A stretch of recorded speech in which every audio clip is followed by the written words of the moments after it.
Welcome to The Explainer. Today we're diving straight into a classic, an ancient clash of gods that honestly hits the nail on the head when it comes to timeless lessons about leadership and unchecked pride.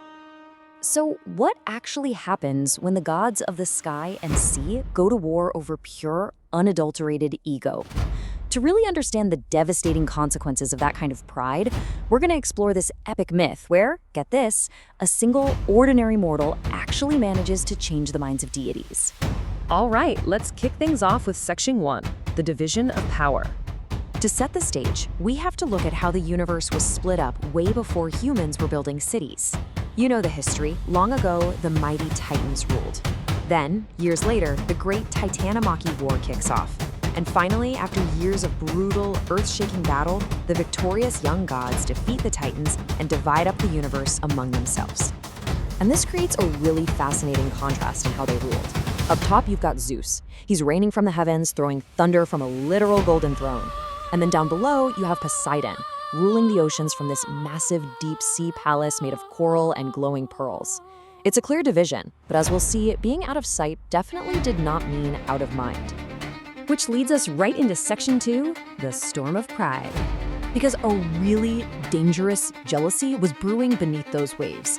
Poseidon was down there, listening to sailors pray way more to Zeus than to him. It's kind of like the ultimate middle manager frustration, right? Mortals were praising the sky over the sea, and for a god like Poseidon, that perceived disrespect was just too much. So he slams his mighty trident straight into the ocean floor. And his wrath was absolute devastation. We're talking the seas roaring, huge, monstrous waves crashing violently against islands, massive storms just swallowing ships whole, and coastal cities flooding out of nowhere. The ocean literally became a weapon. Now, up on Mount Olympus, Zeus is watching these dark clouds gather, and he is not about to let this slide. He looks down at this chaos and fiercely demands, "Brother, why do you shake the earth and drown my people?" But Poseidon, he doesn't back down for a second. He rises up in this massive tower of water, eyes glowing like the deep ocean, and fires right back. They fear you, but they forget the sea feeds them. They forget who controls the tides. For him, this was 100% about respect. Zeus, though, well, we know he isn't exactly famous for his humility. Gripping his lightning bolts, he delivers this swift, incredibly arrogant comeback.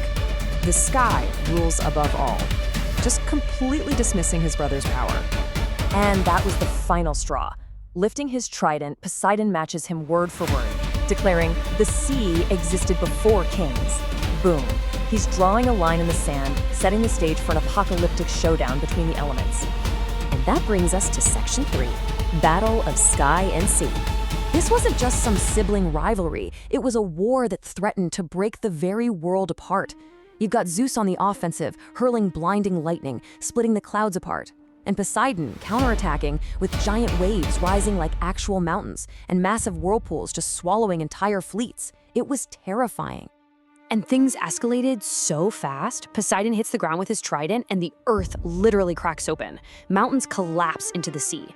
And in response, pushing his power to the absolute limit, Zeus unleashes the greatest, most devastating lightning bolt the world had ever seen.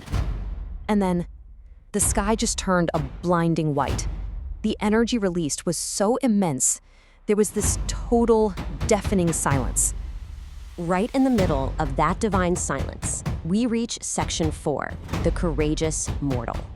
Because down on a tiny island, there's a young fisherman named Theron. And while these gods are fighting over their massive egos, Theron just sails right out into the chaos. He completely ignores the towering waves that are nearly destroying his little boat, and he just keeps pulling trapped villagers, children, and elders to safety, over and over again. This absolutely selfless display of bravery actually makes Poseidon pause. The god of the sea literally stops his destruction just to ask, how can a mortal face the fury of gods without fear? Think about that, a being of infinite power completely humbled by a human fisherman. And Zeus, watching from above, comes to a quiet realization that is really the whole emotional core of our story here. He says, he protects others, not for power, not for worship.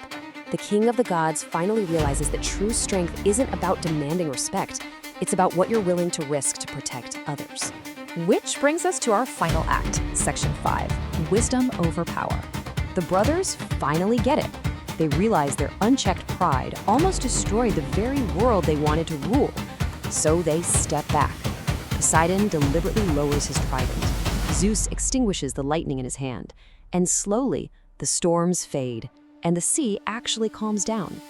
To make sure this lesson was never, ever forgotten, they both offered a tribute.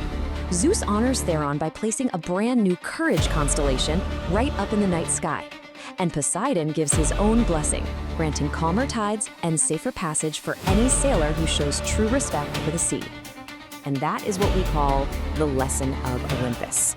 Power without wisdom brings destruction, period. Even literal gods had to learn the hard way that raw authority and brute strength mean absolutely nothing if they aren't guided by humility. So I'll leave you with this final thought to carry with you today. When your own pride is challenged, do you respond with the destructive fury of an offended god or the selfless, grounded courage of a mortal? Think about how you wield your own power every day. Thanks for joining me on this explainer, and I'll catch you next time.